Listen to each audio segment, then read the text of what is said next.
Hello, and welcome to Wyverns and Weirdos Fathomless, the new campaign from the Wyverns and Weirdos team. So without further ado, let's jump on in, or should I say dive on in, to Wyverns and Weirdos Fathomless.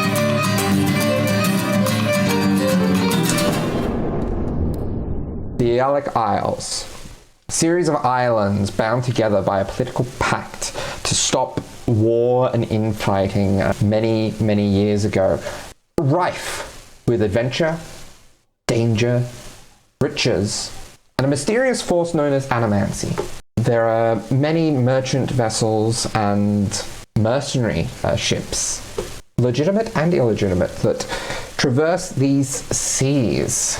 And we begin our story with a scuffle between two such ships, as the Polaris, heading out on a mission from their benefactors, the heads of the Hydra, departs from the Pact Isles into the Pactless Isles, the lawless regions of the 𝘙𝘭𝘭𝘪𝘆, where pirates, brigands, and monsters are rife. They have been set upon by another ship who have begun to board them. There we launch straight into combat, and Tibble, you won initiative order. So the Polaris it's not quite on par with a warship, but that is probably the closest thing to what you would think of it as. It is a large vehicle, large ship, reasonably well equipped for what is essentially transport for mercenaries. Below the decks are 4 cannons. Above the decks, the only weaponry is a single ballista. What do you think the ship's sails would be? One might look upon the Polaris, and at first they might think that the Polaris doesn't actually have sails, as the sails shimmer and shift within the colors between the skies and the waves. Pale sky blue on the outside with the innards of a deep sea blue waving back and forth in the sea breeze. It may be a little disarming to many folks seeing such vibrant sails, but this isn't the most traditional ship. So, what is Tibble doing? His ship besieged by... I'm assuming that we were surprised by this, not expecting this boarding. Okay. And in describing what you do, describe Tibble himself to us. Maybe we're looking at this scene from the perspective of a crew member who is searched around the decks looking to try and find their captain. There's panic aboard, an enemy has boarded us, there's fighting surrounding, and on natural instinct, this crew member looks up to the bow of the ship, to the wheel, to where the captain normally would be. And then the crew member looks down about 5 feet, and there they see their captain, all 1 foot tall of Tibble Clover. So Tibble, he has his sword at the ready, his 𝘙𝘭𝘭𝘪𝘆 cutlass, and he is beginning to charge. And you would see Tibble, a small, off-grey mousefolk of a man, rushing across the deck, shouting out to his senior officers for assistance. He calls out to Janice, his master-at-arms. Janice, get the weapons ready. We're being boarded. Charging into the fray? Yes, he is charging into the fray. He is using rally. So Janice now has a temporary hit points. Yes.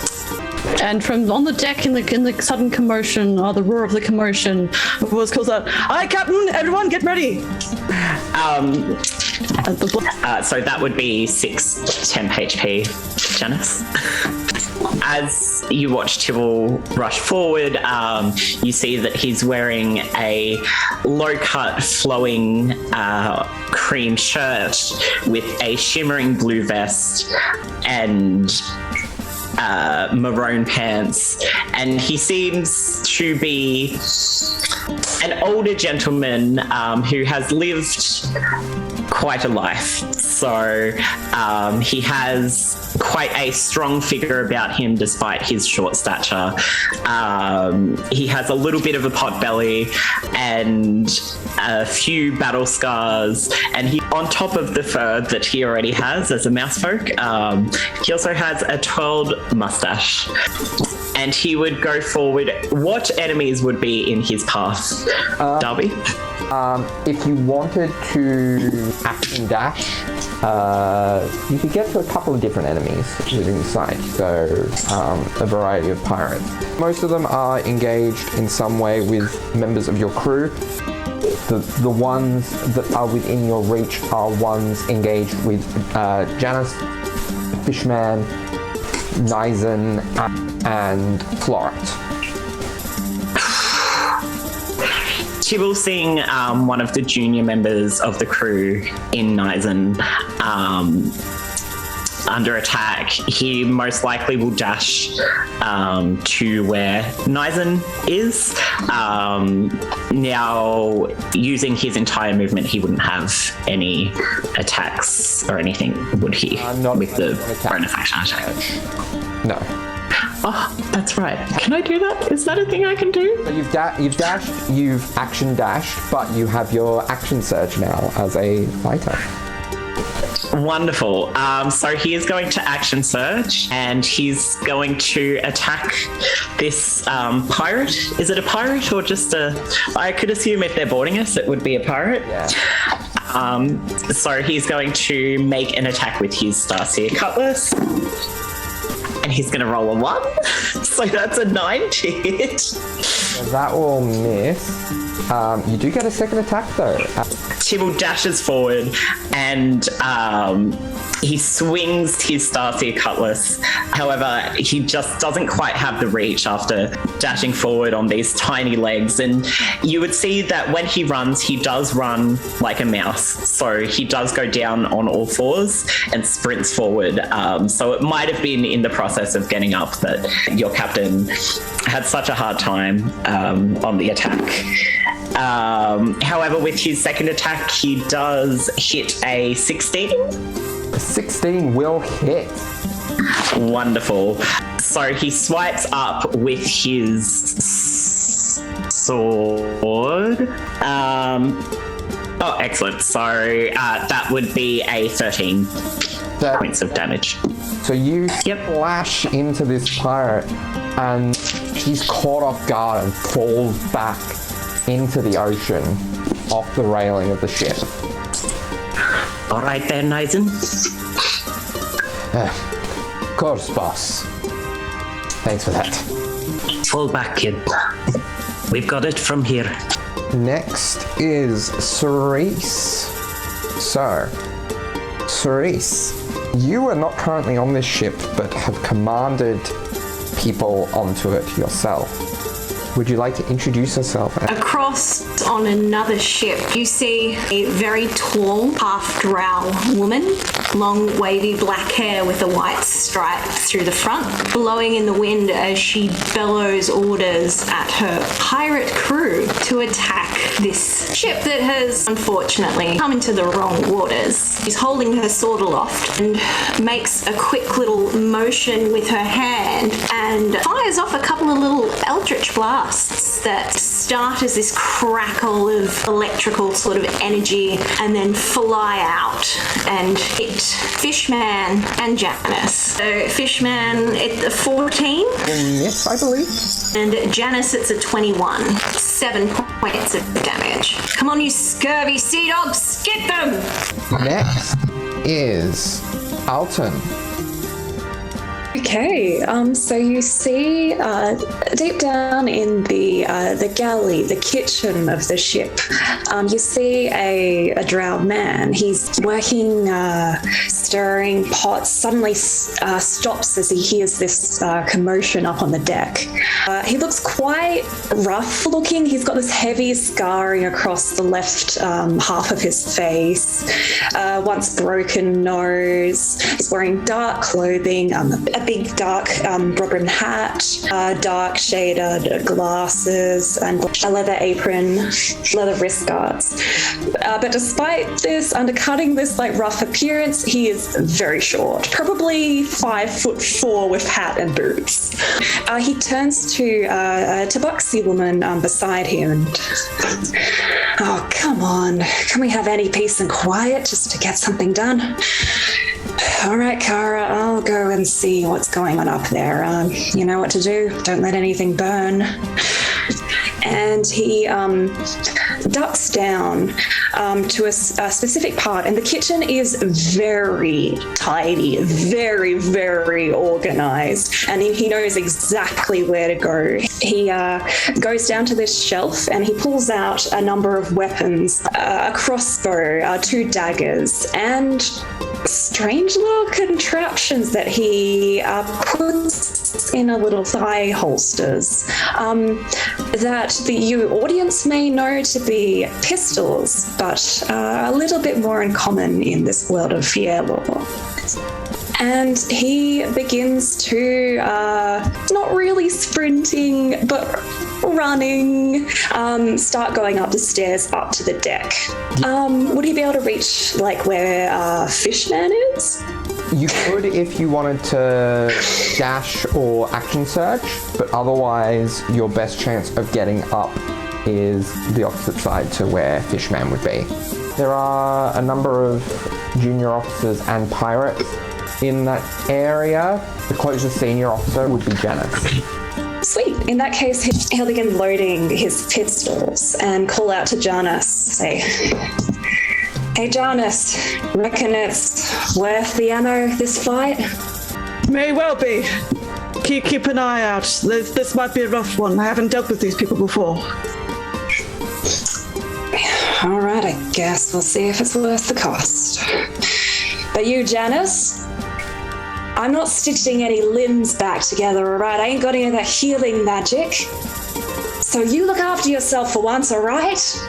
And the oft referred to Janice tosses a wink at Al and is like, I'll see what I can do for you. Good.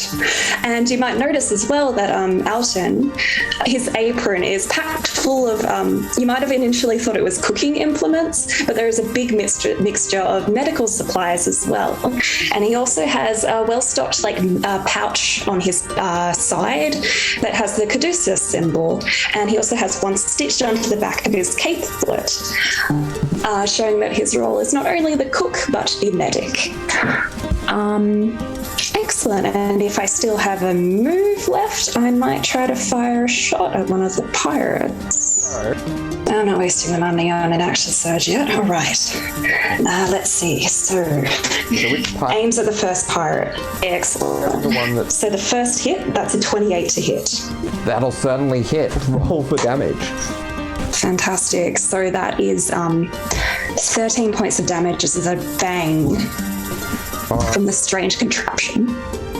There's Janice, you see there's a splatter as it comes from behind the enemy in front of you, and a little spurt out the front as this bullet hits into them, and they're standing there just holding on. Alton, your second attack, if you would like it. All right, another. That's a 15 to hit. 15 will just hit. That's 14 points of damage. 14 points. All right, so this guy gets... Is he still standing? No, that was enough to get him down. He collapses to the ground, these 2 bullets going straight through him. So I'll use the bonus action to fire at another of the pirates with the other pistol. Whoever's closest to him. Okay. All right, here goes. So that's a 19 to hit. 19 to hit. Fantastic. All right, let's get a little bit more into this. So, that's 8 damage, but he's also... Can I expend a charge whenever? Allow it if you want, because you're still getting used to the character. Thank you. All right, so he probably does like a little fiddle with the pistol beforehand. Yeah. And then that does an additional 5 points of poison damage. Yeah, it gives this extra punch to the bullet. And she's not great, but she's still standing. All right, next is, I messed up initiative order before, so next is Lauren, because Lauren was supposed to be before Alton.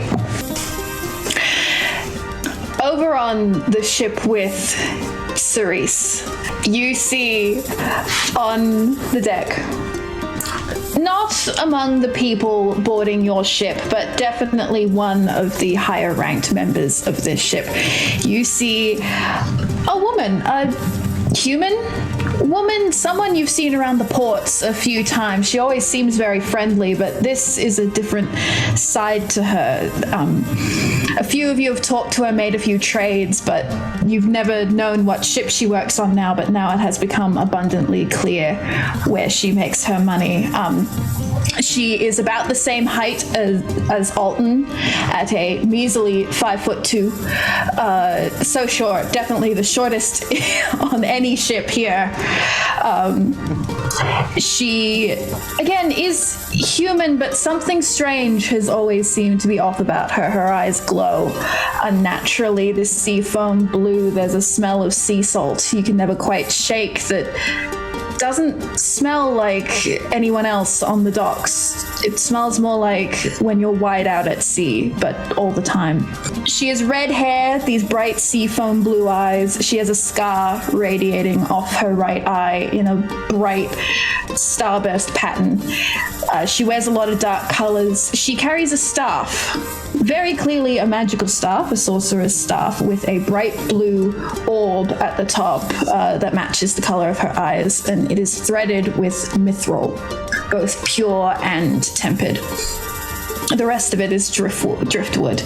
And around her shoulders, peeking out from under her short, fiery, unnaturally almost red hair, is a little blue pseudo-dragon, who anyone who has met her on the docks would know is named 𝘬𝘬𝘬𝘬, who's not a familiar, he's just a friend.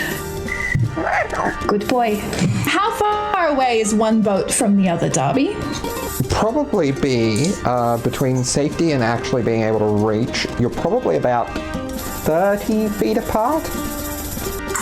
Beautiful.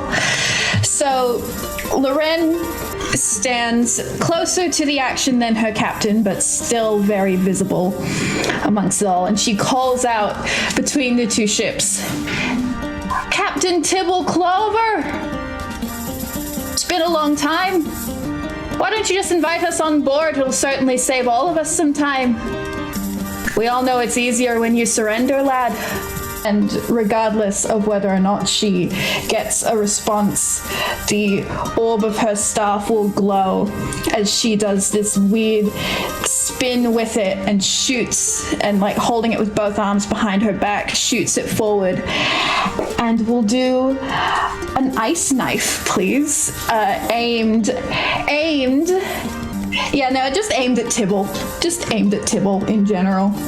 Roll to hit. Beautiful. Probably not. That's a 15. Does not hit. Jumping back slightly as an ice knife is tossed at him, he looks towards the other boat and squints across, and you can see him for a second looking at Loren, and then a flash of recognition hits him, and he's like, he lets out this hearty laugh, and he's like, "Loren Heartwillow, as I live and breathe, I would invite you on my ship, but Seems you have invited yourselves.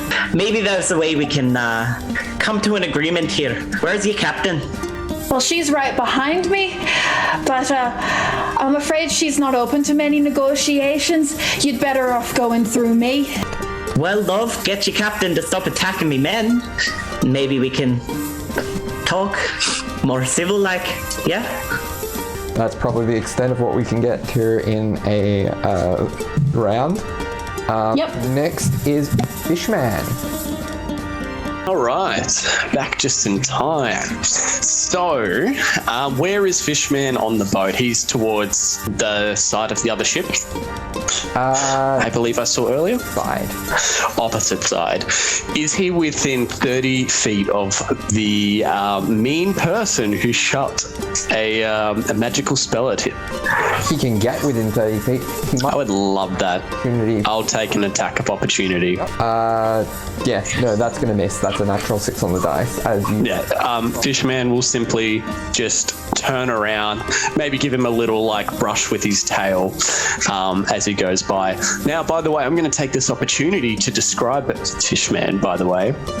So as this pirate tries to slash Fishman, he kind of just turns away and starts walking. The pirate would notice that he's very, very tall, slender, and incredibly chiseled, with lots of scarring and a very, very unique appearance. This pirate has probably never seen anything like Fishman before. He kind of looks like a fish, kind of looks like a man, kind of looks like other.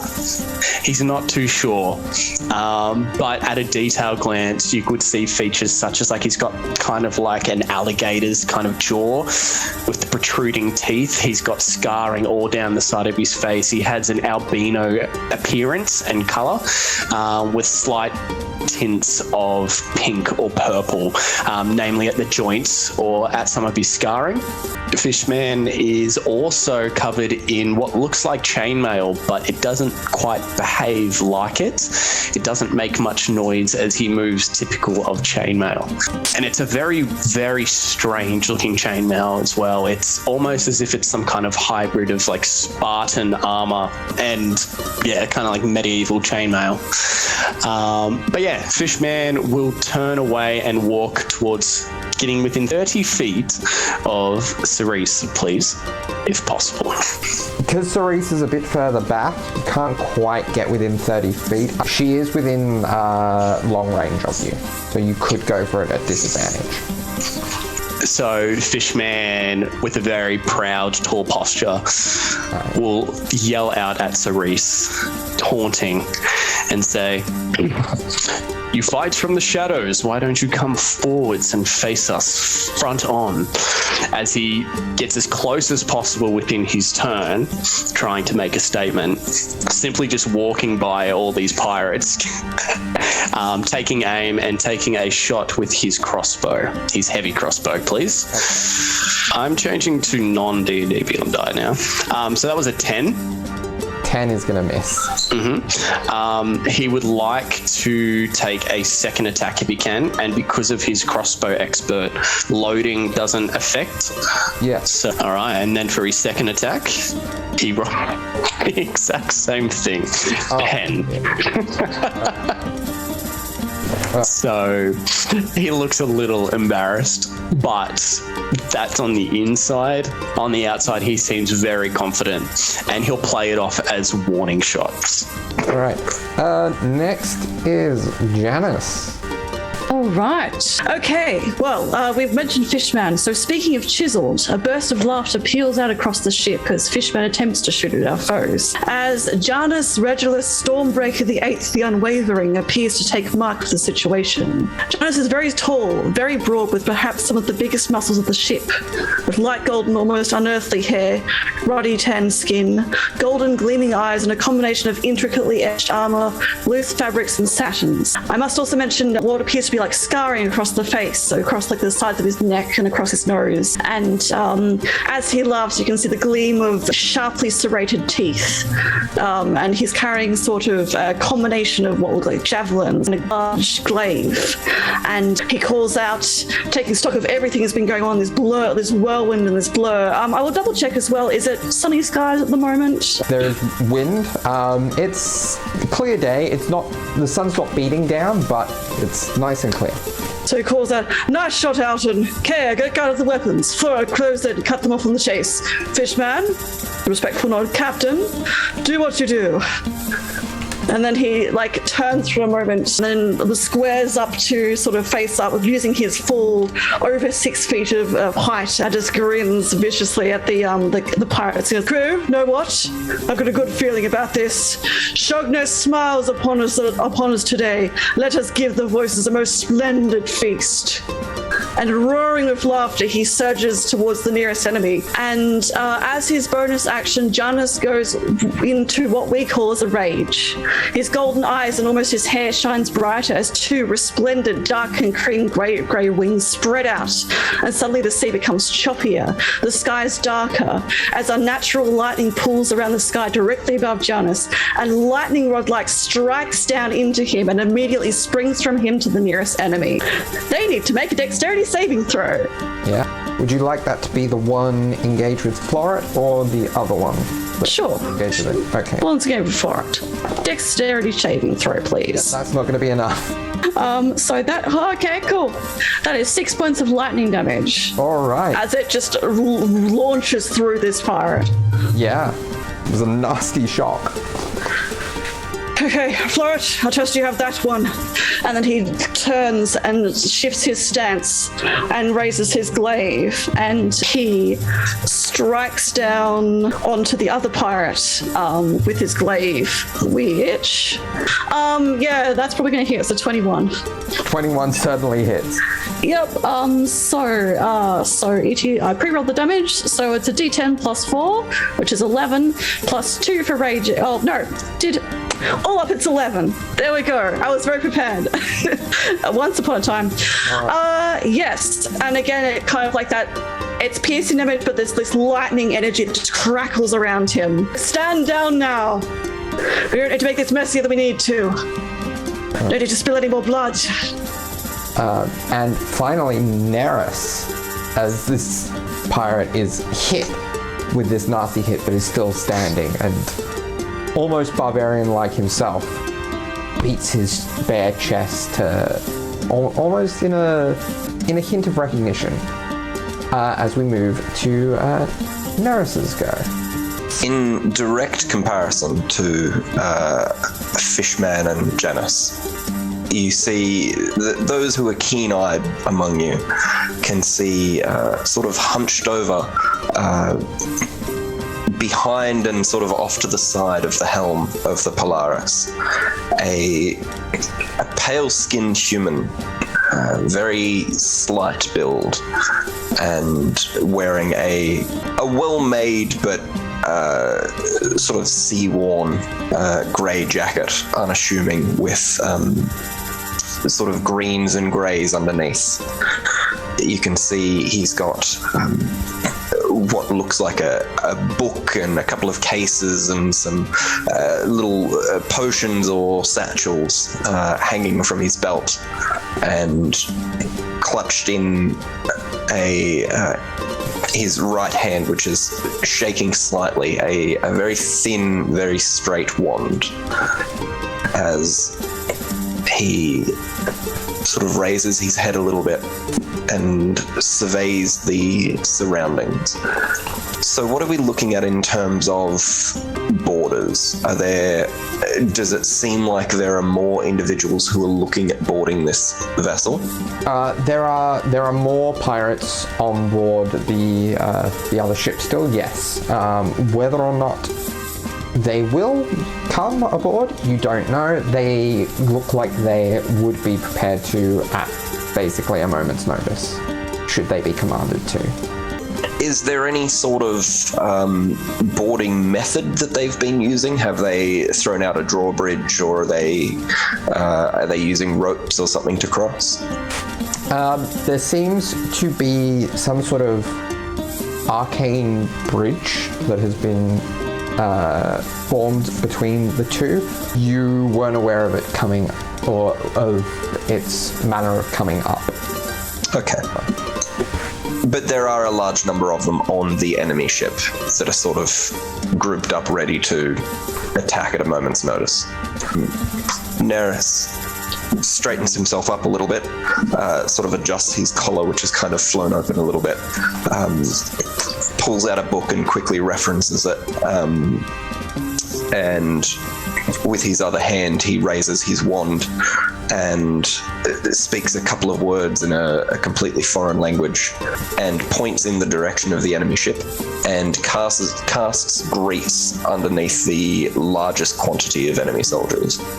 Okay. And so Cerise is up manning the helm, and Loren is down with the rest. As far as I understand from Zoe's description, yes. Perfect. Yeah, we probably wouldn't hit the captain, but we would try and hopefully hit Loren if we can. All right. With that one. So everyone who is in that area does need to make an immediate dexterity saving throw as the ground underneath them becomes covered with grease. Okay. There are probably two others on top of Loren. How's a natural 1 for a very smooth total of 2? Yeah, there's another natural 1. The other one manages to stay standing. But yeah, so you get Loren and one other pirate floored by the grease. Perfect. He will look over at sort of distraction that he's caused and then back down at the rest of the ship. Just kind of take a few more steps back and just kind of crouch down again. Would Tibble have noticed that? I mean, Neris has, he's definitely trying to not be observed. He's not making a concerted effort of hiding, but he is, so he was standing up just behind where Captain Clover was. So he sort of stood up, mumbled a couple of words under his breath, which may have been lost to the wind, and then flicked out a wand and then ducked back down again. So potentially, maybe. So Tibble, upon seeing Loren after their little exchange fall arse over proverbial tit, he lets out another hearty laugh and he's like, Neris, me boy, that was a good move. Good job, lad. However, in doing this, has also called attention to exactly what Neris did not want, which was himself. Yes. So as the enemies get their go, there are going to be two people in the party that get attacked that I'm going to call attention to.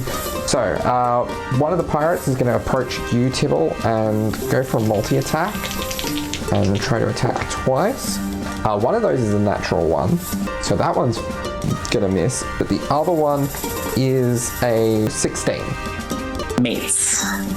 Okay, so you take 5 points of slashing damage as the cutlass goes into you. The other one is going to be Janus, the barbarian rager by you, is going to attack you. So 10 is the lower one, and a 17 is the other one. So I think 17 hits. 17? Yeah. So, I rolled pretty high on the dice. Oh, 13 points of damage you take. Actually, no, you don't, because of a thing. This punch goes into you and just does nothing. You are unfazed by it. Back to the top of the round, Tibble. Do any of our crew members make any moves? So Floret and Bones are probably in the worst position in that they've each got 2 engage with them. Perfect. So Tibble, still chuckling a little bit, would call across to Loren. This doesn't have to be resolved with violence, you know. We can always have a good chat. So once you get off your ass, come find me. Until then, I'll have to keep killing your men. And he's going to rush over to... so he's going to use the maneuvers rally. So he's going to use one of his superiority die once again, and he's going to give temporary hit points to, let's go with Neris this time. There would be 6 temporary hit points that Neris gets. And then he would attempt to attack with his 𝘬𝘭𝘭𝘪𝘀 cutlass. And he's probably going to switch to one-handed. All right. With that one. So where he previously swung with both of his tiny little hands, he then backslashes to this new pirate that attacked him. That would be a 23 to hit. 23 certainly hits. So that is 10 points of slashing damage. Wonderful. So he takes another swing, and that be a 21 to hit. 21 also hits handily. And he slashes back again, and that's another 5 points of damage. All right. Again, you knock this bastard off the boat. You're running out of men, Loren. Okay, so Cerise, your go. So, Cerise dodges a couple of crossbow bolts. Warning shot. And then once again, she starts sort of making movements with her hands and then punches out as this orb of crackling lightning energy flies out to hit Fishman, and it's a nat 20. I didn't roll very high on the actual damage dice, so... That's still maximum initial damage. 24 is the initial damage, plus 3. I only rolled 1 on each. So 24 points of damage to Fishman. As this lightning comes out and crackles and explodes as it hits him. And she laughs and commands her men to continue. All right, next is Loren's turn. So Loren is a little mad. She's just gotten tripped up by a giant puddle of grease, and she looks up with this anger right as Tibble points out exactly where the person who did that is. And she yells out, "Captain, permission to board." Go ahead. Loren is going to use half her movement to get up, and then her eyes glow white as this lightning crackles around her as I bonus action Misty Step onto the Polaris. Yep. I want to get as close to Neris as possible, and then I want to look at Neris and say, "That was mean." And then I will look over at Janice and say, "That's a neat trick, but I can do it too," as she pulls his lightning lure and shoots it towards Neris. All right. Roll to hit. Neris is going to, as that is coming through, Neris is going to pull out a wand and try and kind of point it in the direction of this new invader. And lightning lure we'll is a strength save. Sorry. Oh, it's not a to hit. Nope. Cool. Then. What do you say to me, Neris? He's really just going to sort of squeak. There's going to be a couple of words that try and come out. But there is definitely an air of controlling in a way that he had right up until someone got in his face, and all of that just vanished. So he's going to attempt to save from whatever with a 13. It's a 17 DC. Yep. So he's going to try and bring up his wand to try and maybe counteract something, but way too slow. The nerves are just getting to him. That's 8 points of damage. It's not that much. Not bad for a cantrip, though. Yep, so she pulls this lightning, and I guess as it goes from Janice to Loren, it switches from this, yellow-white lightning to almost like cool, icy, crackling lightning as she shoots it at Neris. And she looks back at him, and he, more than anyone, would see that this is magic down to her bones. She is almost made of this magic. She is almost made of this storm. And looking closer, he would also notice her eyes are no longer the right shape. Her pupils are cat-like. But then between one blink and the next, they're normal again. She bares her teeth at him and calls out, "Well, I'm on your ship, Mr. Clover. Are you ready to talk?" All right. On to Alton's turn.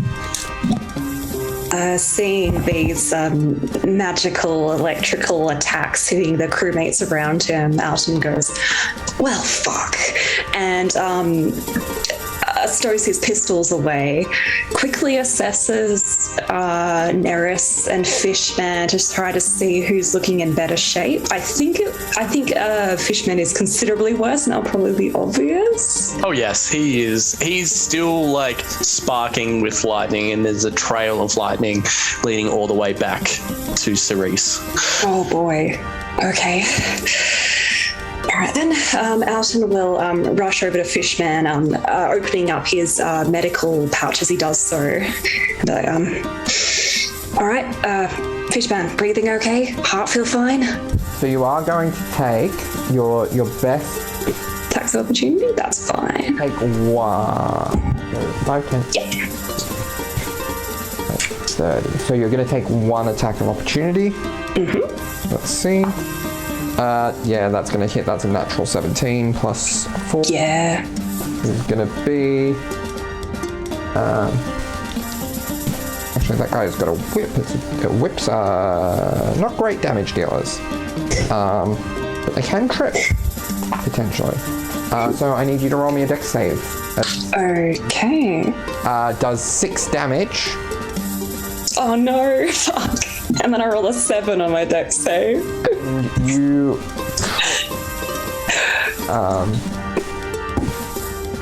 on your way. So you've used 15 feet. You can use the rest of your movement to get up, and if you would like to still reach Fishman, I can still reach him.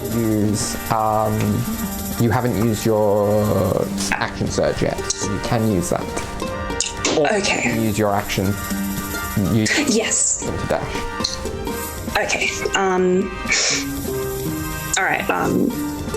I guess I'll use my regular action to dash to reach Fishman. Yeah. He just kind of like stumbles up, probably looking very undignified, and just goes like, "Oh, come on, a whip." And reach Fishman and be like, action surge. Can I use action surge to... Is it only to attack, or can I use the healer's feat? Just get another action. Sweet. Okay.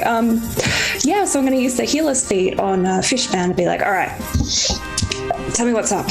How's he breathing? How's he heart? It's... And he'll stutter as he's saying it. It's a little hard. And he'll cough. Oh, yeah, I can see that. Is he actively still electric, or will I take damage if I touch him? You won't take damage if you touch him. Okay. Yeah, not looking good condition. All right. So I kind of just I bandage up his the impact zone and the joints around it where it would have traveled to, and I'll say, all right, you stay out of combat for a bit, okay? And that's 15 points of healing. I rolled max. Okay, nice. And that's my go. Next is Fishman. So does anything come of that action just then? There is still the lightning connection. You do regain your hit points. There is not an immediate current effect from the lightning. Sorry, I didn't quite hear what the healing was, though. Was there some healing? 15. Oh, that's good. All right, thank you. Damn, that's actually really handy. I was getting a little close. Fishman will put a hand on the back of Alton and give him a pat on the back. And then he'll turn towards Cerise and say, it seems you don't lead by example. Unlike our captain here in the fray, I see you like to take the coward's approach. And I am sorry, but I must leave. Doctor's orders. And he will also crackle with lightning, and he will look to where Alton came from and teleport with Misty Step as deep as he can into the ship, hopefully down the stairwell if possible. Okay. Yeah, you're familiar enough with the ship that, yeah, you can Misty Step into the ship. His goal is to get as out of sight, as far away as possible, because his thoughts are, I've felt this before. I'm looking at that. Well, the spell ends if you use your action to do anything else. The spell also ends if the target is ever outside the spell's range or it has total cover from you. He has total cover. Now, from inside of the ship, can you see any of the pirates attacking? We'll say that you went down to where the cannons are, so that you can look out through the cannon holes. Sure. Who can you see? Kind of push those open, and you can see the pirates on the opposite ship. Can he see Cerise? Yes. How far away would you say? From here, probably about 40, 50. That's all I need to hear. He can't do it now, but because I believe he can't cast two spells at once. So instead, he will again use his crossbow. Why can't I say this word today? That's 2 for 2. He will use his crossbow and shoot through the holes towards Cerise. Let's try again. That's a lot better. 21. 21 will hit. Excellent. So he rolled a 2, but he is going to re-roll that using Piercer.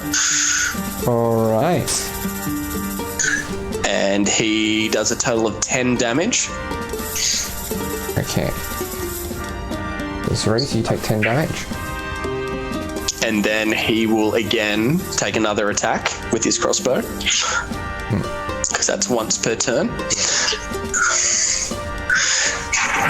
And this is a 22.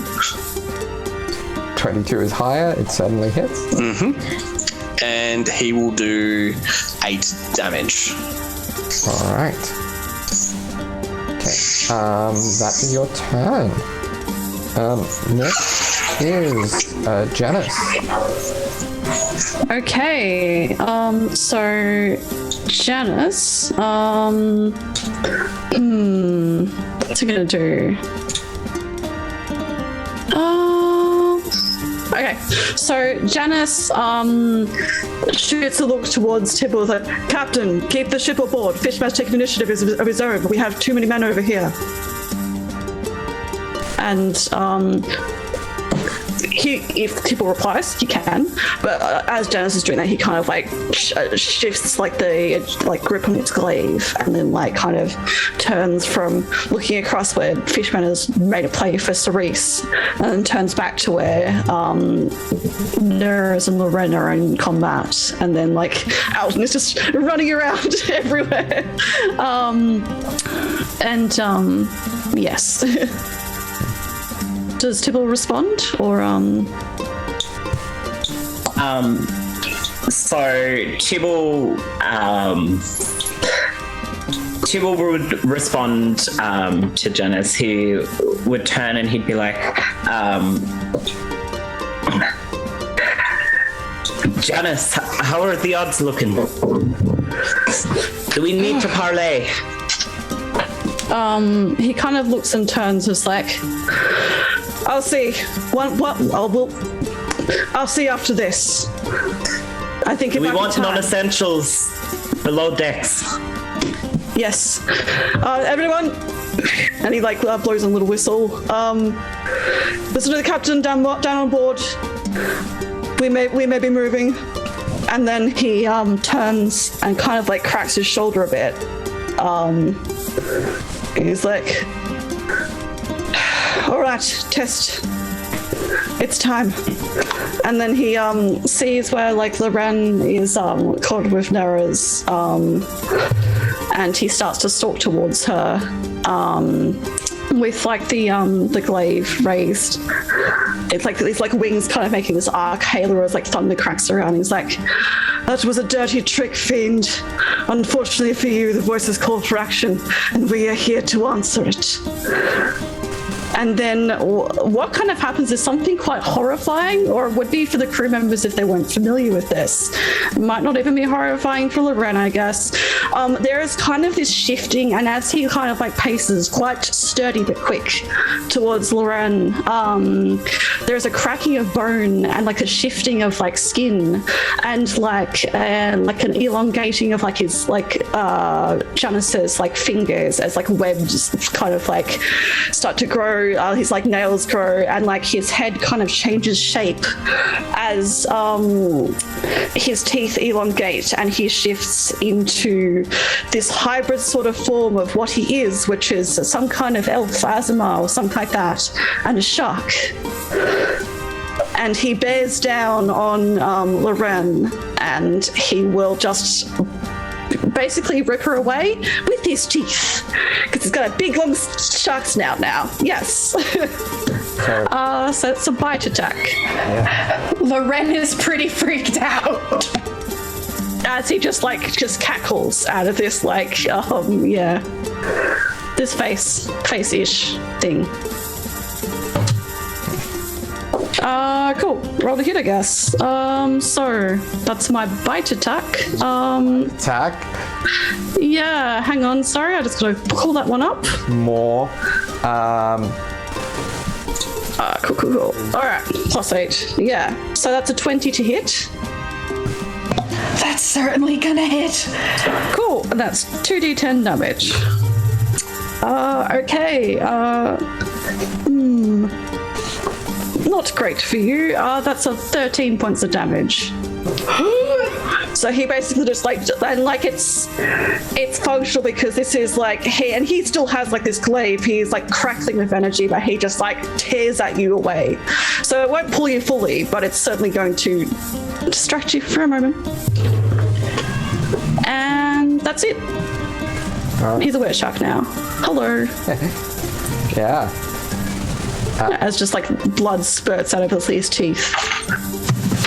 So, Neris, as soon as this new intruder jumped on the deck, he was very fidgety. His eyes were the biggest thing that Loren would notice is his eyes were just constantly darting around, both looking at the fairly imposing figure in front of him and in his eyes, and everything else that's happening on deck, but also almost like thinking and looking at something that's not there, but a lot of different things that aren't there. And he seems to be sort of muttering under his breath, almost counting in a way. And then as soon as Janice comes in and bites Loren, Neris's eyes snap back up again, and they stop darting around. And you hear, "Oh, it's this future." And a small grin begins to grow on his face as he turns to the shark, the shark man, and says, "This one will take no further part in this fight. For we are looking at this, you see." And he casts hypnotic pattern directly behind Janice, which is this blur of motion and light and everything, and which is mildly distracting to most. However, it's incredibly distracting to Loren, as this talk of futures has Neris speaks with such a cold, almost calculating, like he knows this future because it is what's going to happen. And using his portent ability, Loren rolls a 6 on the saving throw.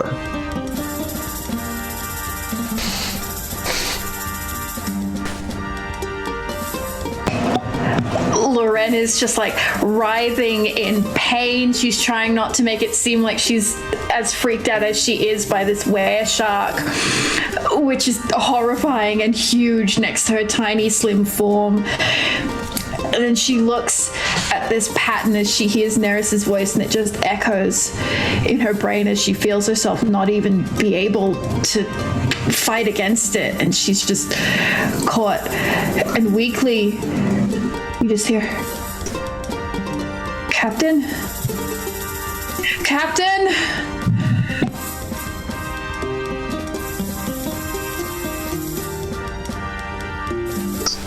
And Neris is just going to sort of take just sort of a couple of seconds to look at this, and kind of shake himself off a little bit. Thank you, Janice.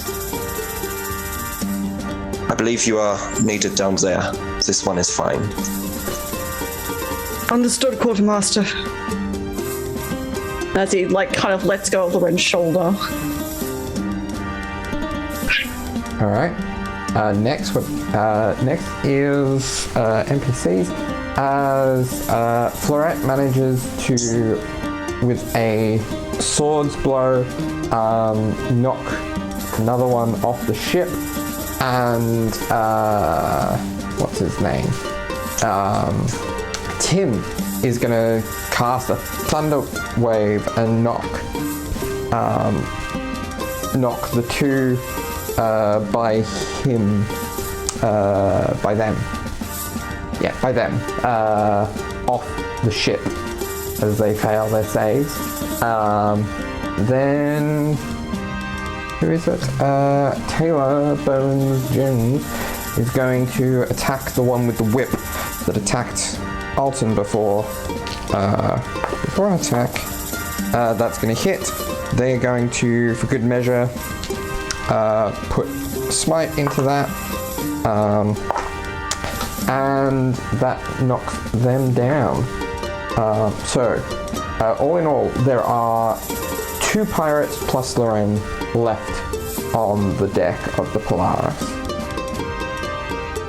Okay, and we return to the top of the initiative with Tibble.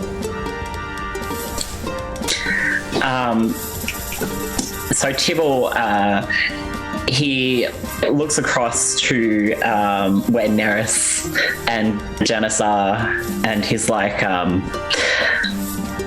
"Good job, lads."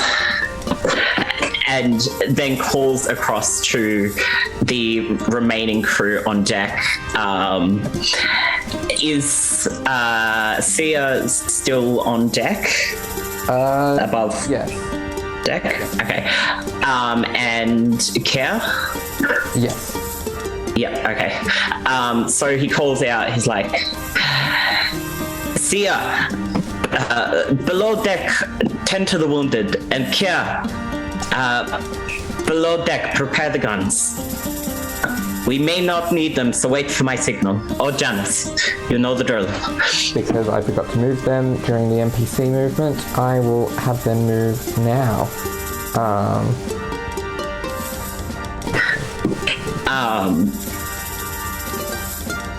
They are below decks now.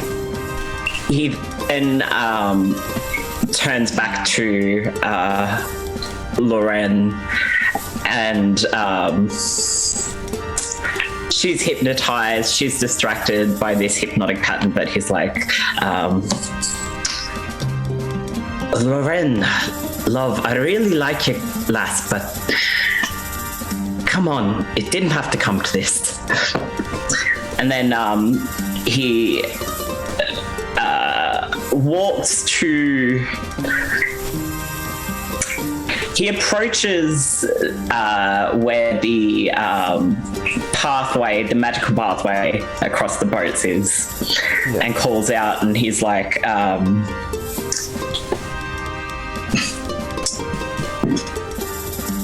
Captain, do I get a name? Or shall I just refer to you as Captain?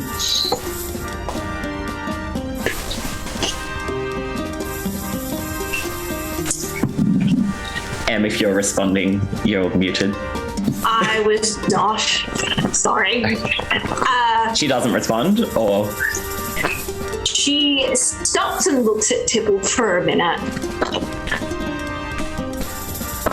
Thunderbolt. Captain Thunderbolt. This look of delight washes over Tibble. And he actually looks quite excited. He's like, you're Captain Thunderbolt. I've heard many great things, lass.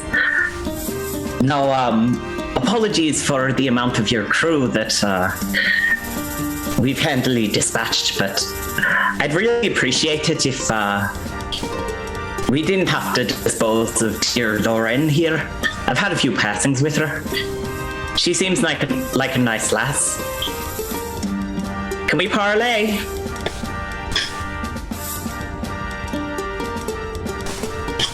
We can parlay. Wonderful. Your ship or mine?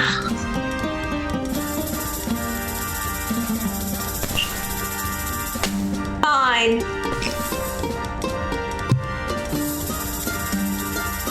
All right.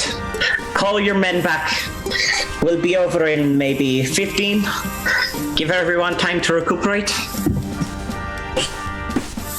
Very well.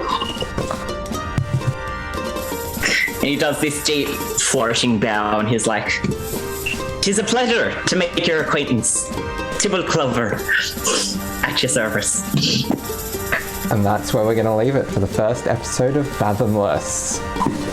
Thank you everyone for joining us for this new campaign. It's very, very interesting. Going to be very interesting to see where this goes. All right. So, see you next week. See you next week, everyone. Thank you for listening. Keep sailing, everyone. If you liked this episode, please share it with your friends, tweet, share YouTube, Podbean, iTunes, that kind of stuff. It's everywhere. Please, thank you for listening. We hope you enjoy. Thank you for listening. Goodbye. Bye.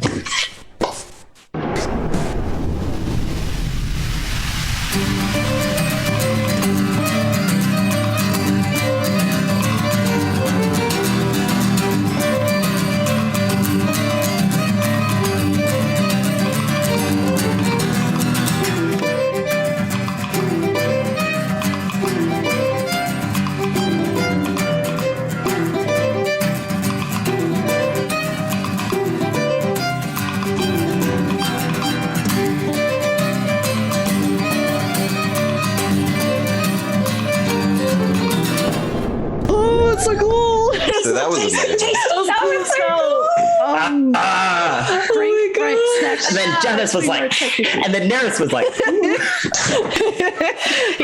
Tibble was like, yes, boys, good job. Wait. This is Fishman. Where shark? Yeah, what's up with that? I was like, I feel like that's something the captain should have known about. yeah, no, yeah. So thank you for leaving it as a surprise. That was the one thing I was like, and then I didn't have the time to write the transformation, but I'm like, because where sharks look kind of stupid, but it's fine. Because No, that's delightful. Laura Yes. discussed that, like, this is probably something that the crew would know, but it was Yeah, I wanted- that was the one thing that I said. Like, Right. there's one thing that I'll. Oh no, I think that's the best. Yeah, the best way it could have happened. This is where shark. That's why he's got the teeth and the gill. Yeah.